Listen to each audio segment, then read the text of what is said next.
Hey, creative motion designers, how are you today? Today I wanted to talk to you about one of the biggest issues, in my opinion, in our industry, and that is correct pricing. How much should we charge for our services?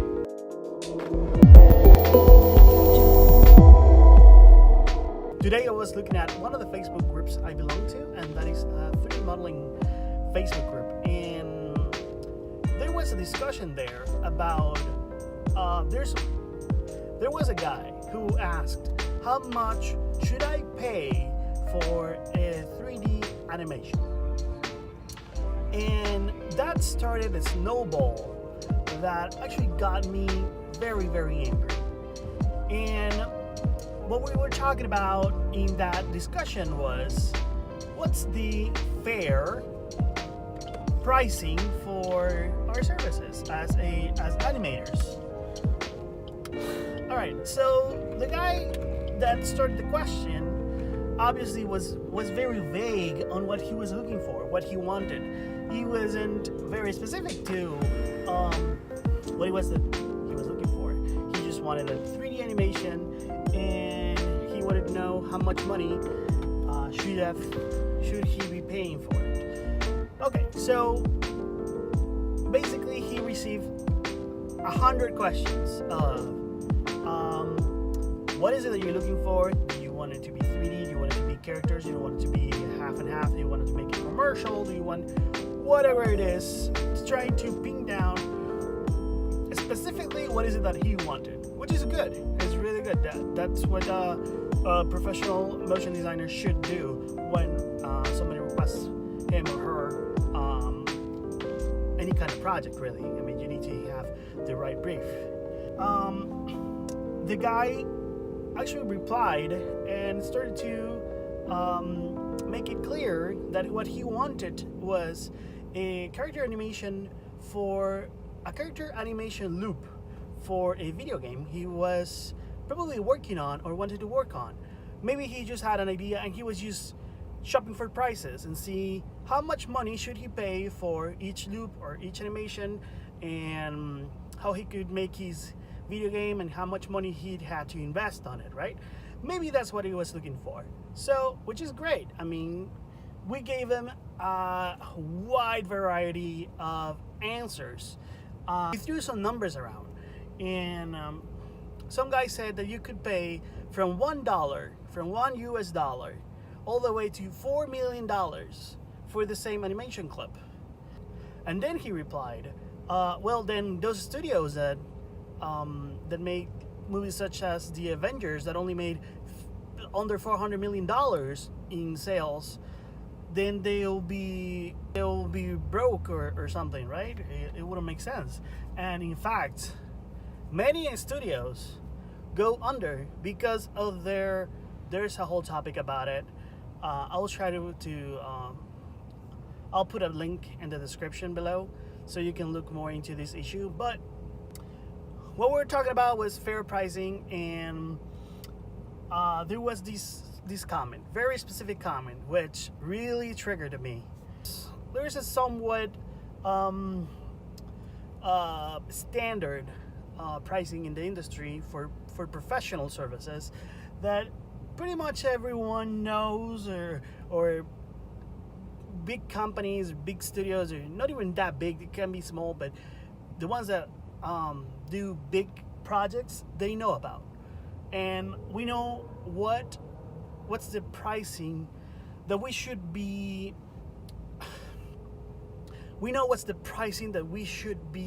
giving our clients.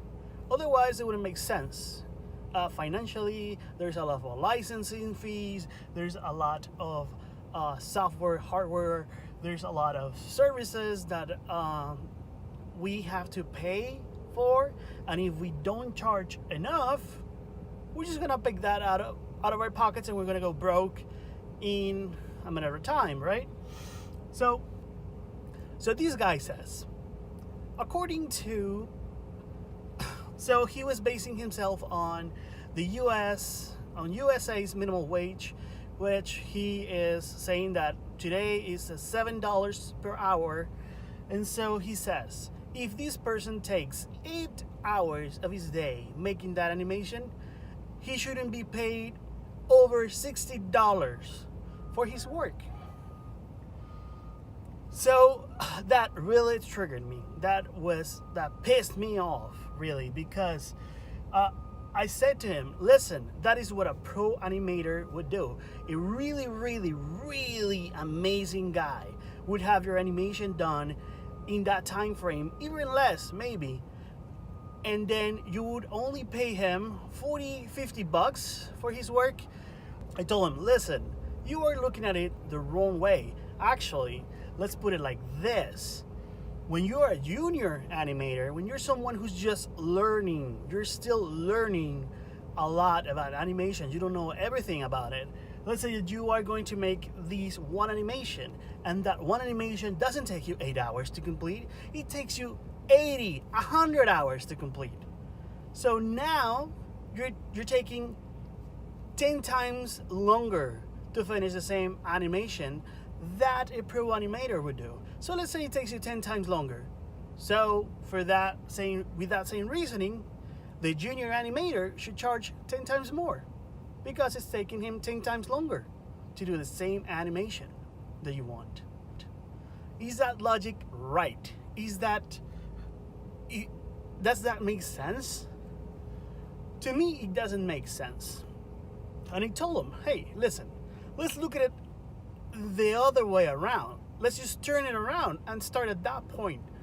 When you are a junior animator and you get this project to do these animations, 10 seconds of animation that you're going to take 80 hours to complete, and you're going to charge $600 for it, which is fair. I mean, it's a week's worth of work. You're basing it in the US minimum wage. That means that you probably are going to be living in the US. And how much money do you need to get by to survive month to month? Are you going to be okay with that amount? I don't know. But anyway, a junior animator takes on a project. He has to do 10 seconds of animation. It'll take him 80 hours and he would charge $600. We're starting off from that point. So let's say that you go with the same project to a pro animator, someone who's had over 10 years of experience and has been doing this for a very long time, and it's very, very good at it.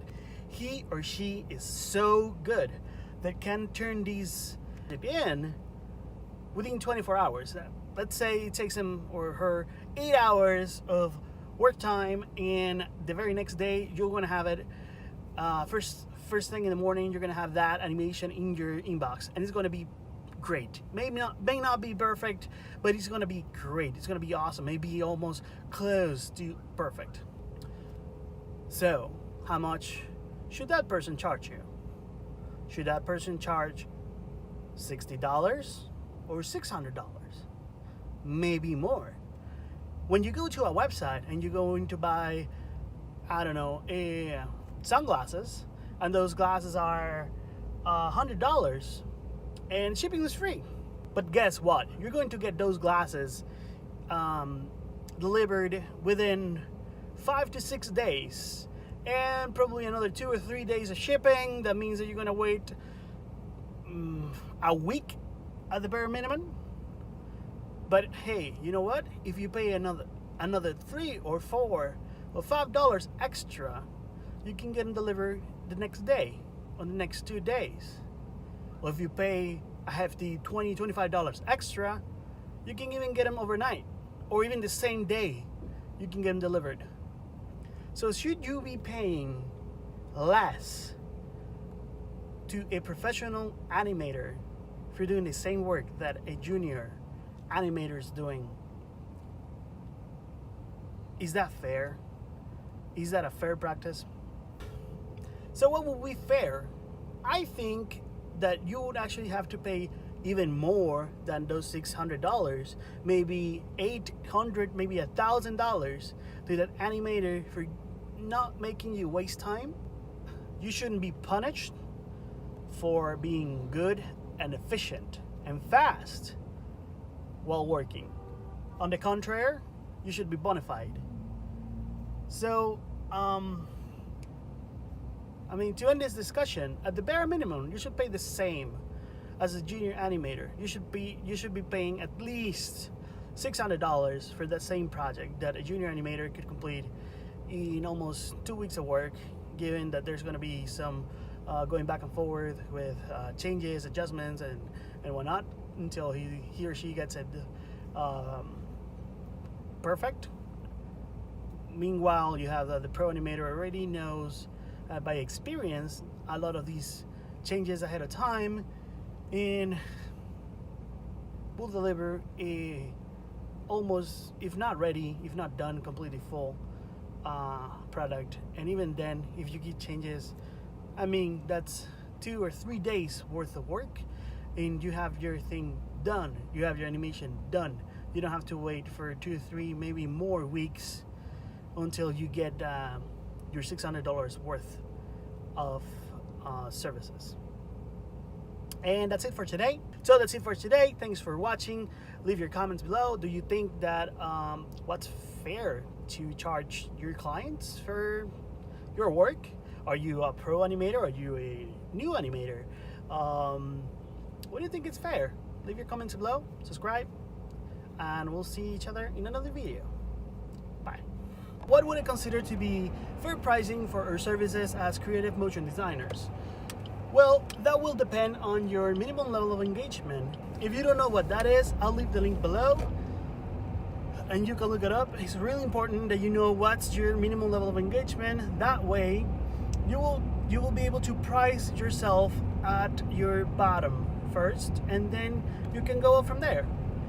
Let's say that my minimum level of engagement is $500. That means that anything that is worth under $500 I will either not do or do for $500. May it be just, hey, can you just change the color of these guys' t-shirt on Photoshop? It'll only take you 15 minutes. Yeah, that's cool, I'll do it, but that's $500. I don't think it's worth it, but that's my minimum level of engagement. So what do I think it's fair to charge clients? Well, that's going to depend on your minimum level of engagement. And if you don't know what that is, look down below in the description. There's going to be a link for it. And you do need to know what's your minimum level of engagement. That way you can set your lowest price at which you can take a project. That way you're not going to overburden yourself. You're not going to overburden yourself with the kinds of work that you don't want to do. So it really depends on the project and who is making that project, because you're going to have 2 or 3 companies who are going to bid on the same project, and their price range is going to be way off from each other. They're going to be maybe 100, 200, even 300% difference between one quote and the other. Are you going to do this solo? Are you going to do this in a team? What software are you going to be using? How long are you going to take? Because you got to take into consideration how much money are you actually paying to make these projects happen if you were the one who is doing it for yourself. Because you got to pay for software, hardware, services like electricity. Also, you got to pay yourself. You got to take that into consideration. How much are you paying yourself to make this? Maybe yourself or somebody else. So from there you can set your price range, and you can tell, hey, Mrs. Client, I'm going to charge you this much for this project, and even if it is an estimate, which is going to be, I will charge you between $500 and $1,000 depending on how the project variables, how they go. So you get to be really specific with your client, and from then on you can negotiate and you can settle on a price, set price. I do evaluate pricing, so some people make an estimate between this much and that much, let's say between $500 and $1,000 for this project, and to be completed within these many days, and you're going to get these and these and these are the deliverables, this is what you're going to get, and for this much money in this amount of time. And that's going to be your estimate. From there on, you can negotiate with your client and you can set a fair price between both parties, and it's not just one party setting the price for the other one. If you're not comfortable with what it is that they're offering you, make yourself a favor and do not take it, or seek advice of somebody else, someone who is a pro and can tell you, no, listen, it's a fair price, or dude, do not do it for that much, you're gonna fuck up this market. So that's my advice. Basically, try to set a fair price that it's fair for both parties. Do not try to screw your clients or be screwed by them, which is more often what happens. Learn from your past mistakes and try fair fares.